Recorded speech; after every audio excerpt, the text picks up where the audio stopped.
Padre, te agradecemos, Señor, por tu palabra, la cual nos ilumina, Señor, nos anima, Señor, nos fortalece también cuando estamos cansados, Señor, y nos ayuda en todas las cosas, Padre, porque de ella podemos beber, Señor, y podemos de ella también nutrirnos, Señor, para nuestra vida, Señor, mientras caminamos en este mundo, Señor, hacia la eternidad. Pedimos que nos bendigas, en el nombre de Jesucristo. Amén. El artículo que corresponde al día de hoy es el artículo 7, y este artículo, perdón, es el artículo 5, y este artículo es titulado del Espíritu Santo, y dice de la siguiente manera: el Espíritu Santo, procedente del Padre y del Hijo, es de una misma substancia, majestad y gloria, y con el Padre y con el Hijo, verdadero y eterno Dios. Entonces, hermanos, este artículo también, como se pueden dar cuenta, es un artículo antiguo. Ya la iglesia ya lo creía, ya existía este artículo, no formulado, pero al menos sí en la práctica, pues los cristianos ya creían acerca de la procedencia del Espíritu Santo, tanto del Padre como del Hijo, y también que es de esta misma substancia, majestad y gloria, y junto con el Padre y el Hijo es verdadero y eterno Dios. Y este artículo se añade en 1563 de la Confesión de Gutenberg. Y al igual que el artículo anterior que repasamos, no es más que una paráfrasis de los credos antiguos. Vamos a ver algunas cositas ahí interesantes de este artículo y cómo es que hay una afirmación bastante moderna para aquel tiempo cuando se formula. Es corto, pero es muy conciso. Y se desprende del credo de los apóstoles: creo en el Espíritu Santo. Esto implica que es deidad. La doctrina cristiana impide que se ponga la fe en otra cosa o otro ser que no sea Dios. Entonces, cuando decimos creo en el Espíritu Santo, nosotros estamos hablando o nos estamos refiriendo a esta creencia en el sentido de divinidad, porque al cristiano le es prohibido creer otra cosa o en otra cosa o en otro ser que no sea Dios. Y aquí encontramos también, también si leemos el credo niceno, dice el credo niceno lo siguiente: creo en el Espíritu Santo, Señor y dador de vida, que procede del Padre y del Hijo, que con el Padre y el Hijo reciben una misma adoración y gloria, y que habló por los profetas. Este credo que acabo de citar ahora se conoce como credo niceno con la cláusula filioque. ¿Por qué? Porque el credo originalmente no tenía esta cláusula que procede del Padre y del Hijo, sino solamente que era procedente del Padre. Entonces, esta es la parte interesante y moderna que acentúa nuestro artículo, porque inicia diciendo que el Espíritu Santo procede del Padre y del Hijo. Entonces hace una ruptura aquí con la doctrina de la Iglesia ortodoxa, porque los ortodoxos no reciben como doctrina formal el hecho de la procedencia del Padre y del Hijo, del Espíritu Santo. Entonces, esta doctrina, hermanos, pues no surge en la Reforma, evidentemente. Esta es una doctrina antigua que surge por la necesidad de la controversia arriana. Entonces, Arrio era una persona que formuló, y sus seguidores distribuyeron esta doctrina que atentaba contra la deidad del Hijo y también del Espíritu Santo. Entonces, al hablar de las personas de la Santísima Trinidad, pues es necesario tocar cada una en equidad. Entonces nosotros, lo que veíamos es que el Padre es Dios, el Hijo es Dios, el Espíritu Santo es Dios. El Padre, el Hijo y el Espíritu Santo son tres personas distintas. Y como se mencionó anteriormente, la Iglesia ya creía en la deidad tanto del Hijo como del Espíritu Santo. Los cristianos eran muertos, por ejemplo, por llamar a Cristo Señor, en vez de llamar al César Señor. Entonces, porque el César era visto como una especie de deidad. Julieta.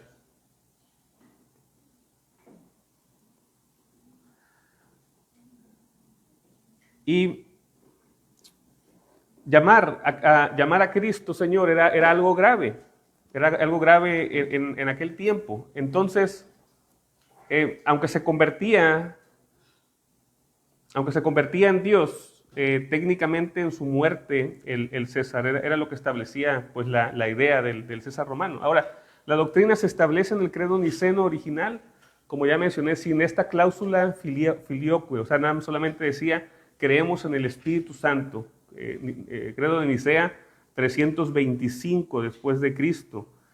Creemos en el Espíritu Santo, Señor y dador de vida, que procede del Padre, que con el Padre y el Hijo recibe una misma adoración y gloria, que habló por los profetas. Esto ya es credo niceno constantinopolitano, o sea, es la fusión de dos credos, o el desarrollo, más bien dicho, del credo. Esta cláusula filioque agrega que también procede del Hijo. Ahora, aquí hay corrientes respecto a la doctrina, porque el modelo oriental excluye esta doble procedencia, principalmente debido a su punto de vista del Padre como la única fuente de la divinidad. En este modelo tiene que ver más con el origen de la divinidad. La Iglesia de Oriente reconoce que el Espíritu Santo es el Espíritu Santo del Hijo, pero como les comentaba, formalmente ellos no lo aceptan. Vamos a leer un pasaje. Vamos a Gálatas 4:6.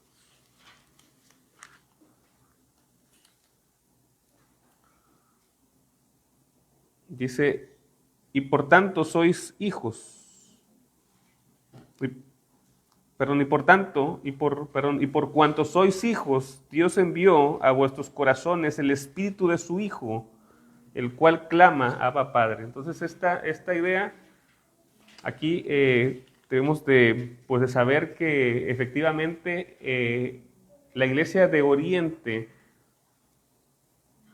de manera práctica, sí reconoce esta idea, pero en sus formulaciones no está escrita. Entonces, en la Iglesia anglicana se establece esto como una verdad de nuestra doctrina, que el Espíritu Santo procede tanto del Padre como del Hijo.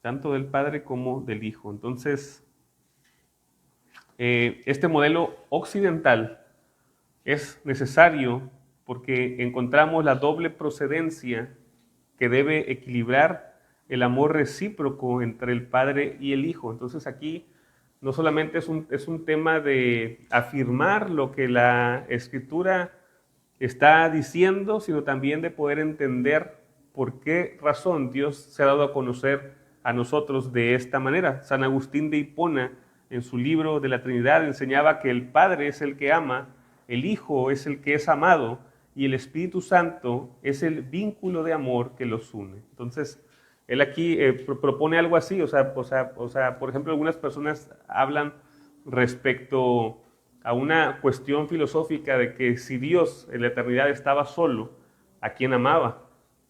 Y se responde, porque si se amaba a sí mismo, entonces es un Dios egoísta. Pero si se muestra como lo conocemos en las Escrituras, en una Trinidad, entonces no hay tal, porque el Padre tiene a quien amar, que es el Hijo, y el Espíritu Santo es el que une este amor. Entonces dentro de la Trinidad existe el amor eterno y perfecto, sin que tengamos que lidiar con el tema del egoísmo. Entonces el amor de Dios es eterno, podemos afirmarlo así, el amor de Dios es eterno. Dios no ha aprendido a amar, Dios ama eternamente, tiene a quien amar eternamente. Entonces, en la Trinidad podemos ver también esta cualidad. Podemos ver otras cosas, ¿verdad? Pero esta es una de ellas que es interesante y resuelve este planteamiento filosófico. Ahora, la postura anglicana. En la postura anglicana, al ser parte de la Iglesia occidental, se hace el uso de la cláusula filioque. Y se mantiene la creencia de que el Espíritu Santo procede tanto del Padre como del Hijo. El mismo artículo lo menciona, como ya lo hemos puntualizado, y en los últimos años algunos anglicanos se han visto tentados a eliminar esta cláusula, no porque no lo crean, sino por un gesto de reconciliación ecuménica con la Iglesia de Oriente. Sin embargo, su tradición reformada se vería afectado debido a que la Reforma siempre se ha visto que la obra del Espíritu Santo es el resultado de la obra del Hijo, estrechamente ligada a su relación con el Padre. Es decir, que el Padre tiene la iniciativa de salvar al hombre, el Hijo ejecuta esa salvación, Él la hace posible, pero es el Espíritu Santo quien aplica los méritos de Cristo en los cristianos. Entonces, pues por esa razón es que nosotros no podríamos eliminar tal cosa por cuestiones ecuménicas o de otra índole, porque fracturaríamos nuestra doctrina. Entonces, la obra del Espíritu Santo es importante. Entonces, Él aplica los méritos de Cristo y también produce la santificación en los creyentes. Así que el texto que acabamos de leer, pues es lo que está diciendo, ¿verdad? Nos adopta como hijos y se encarga de dar ese seguimiento. Jesús mismo dijo que no nos dejaría huérfanos, que enviaría al Consolador, no solamente en el sentido de consuelo en el que nosotros necesitamos por aspectos de tristeza o por algún vacío, sino en el sentido también de continuar la obra de Cristo en nosotros. Entonces Cristo está con nosotros a través del Espíritu Santo. El Espíritu Santo es quien es enviado a nosotros para dar seguimiento a la obra de redención. Entonces, tal como este caso del amor, en la forma de la salvación también el Espíritu Santo obra. Repito, el Padre es el autor de la salvación, el Hijo hace posible la salvación mediante su obra en la cruz y el Espíritu Santo aplica la salvación a los elegidos. Entonces, vamos a buscar Juan 15, 26, que esta doctrina es importante, no solamente es algo que tenemos que saber para tener entendimiento del Dios al que nosotros adoramos, ¿no? Bueno, aquí Timoteo, el apóstol Pablo a Timoteo está hablando acerca de esta importancia, ¿no? De tener una doctrina sólida y de poder recibirla tal cual la marcan las Santas Escrituras. Juan 15, 26.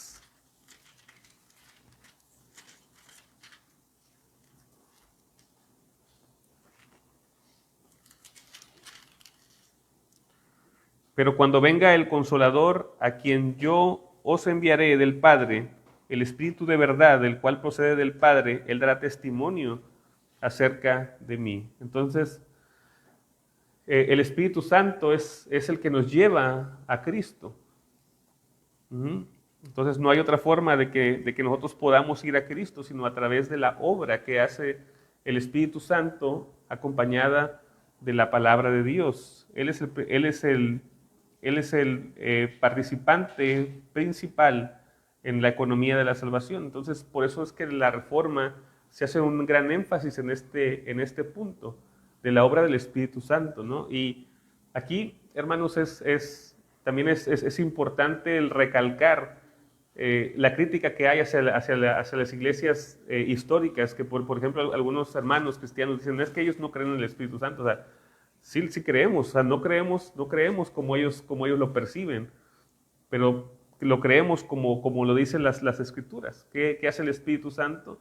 Nos consuela, nos lleva a la verdad, continúa la obra de Cristo en nuestros corazones, se encarga de que lo que Cristo ha ganado, nosotros lo tengamos hasta el final. Entonces, Dios salva al hombre desde principio a fin y lo hace dentro de esta Trinidad que nosotros vemos en las Escrituras. Entonces, todo esto es necesario para que también podamos evitar abusos del movimiento carismático, que sugiere que se puede ir al Padre por medio del Espíritu Santo, pero eliminando la necesidad de la cruz y la obra expiatoria de Cristo. Entonces aquí a veces se oye como que es bíblico, pero realmente no lo es, porque ellos en algunos momentos dicen, no, pues es que hay que ir al Padre a través del Espíritu Santo. Bueno, sí, o sea, es correcto, pero a la hora de hacer un énfasis bastante amplio, eliminan la obra de Cristo, y la realidad es que, como lo vemos aquí en Juan, es el Espíritu Santo nos va a llevar siempre a Cristo, para que así podamos ir también al Padre. Como lo vemos el domingo, nosotros, que al final Dios nos mira como mira a Cristo, de esa manera, a través del mismo. Entonces nosotros no podríamos ir pues directamente al Padre sin esta mediación. Tiene que ser a través de la misma Trinidad eh, eh, que somos llevados a la presencia del Padre sin sufrir daño alguno, y por el contrario, que Dios se agrade de nosotros, no por nuestra propia obra, sino por la obra de Él mismo dentro de la revelación de la Trinidad. Entonces se debe rechazar cualquier doctrina que sugiera que se podría ir al Padre por el Espíritu sin hacer alusión al Hijo y su obra redentora. Y este tema, hermanos, sí es importante que lo podamos así como entender bien, porque a veces al hablar con algunos hermanos de este asunto, aunque no son herejes, porque sí creen ellos en la Trinidad, en la práctica puede haber ciertos desvíos y pudiéramos de alguna manera nosotros suprimir el hecho de la necesidad de Cristo. Entonces, la doctrina del Espíritu Santo, hermanos, es muy necesaria hoy, como lo fue en los tiempos de la Reforma, y es interesante que los 39 artículos especifique que la Iglesia Anglicana sigue siendo referente a la doctrina de la Santísima Trinidad, conservando su legado occidental y reformado. Entonces, en este aspecto,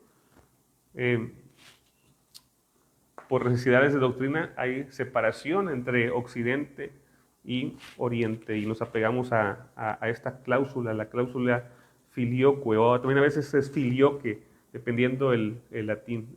Clásico es filioque, perdón, y eclesiástico es filioque. Dios los bendiga, oremos.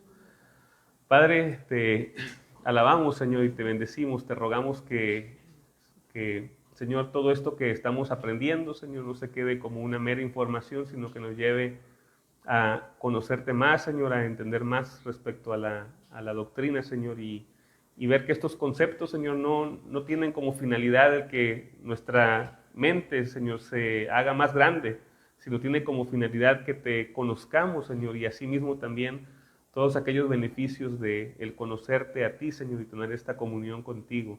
Obra, Señor, en nuestros corazones, Señor.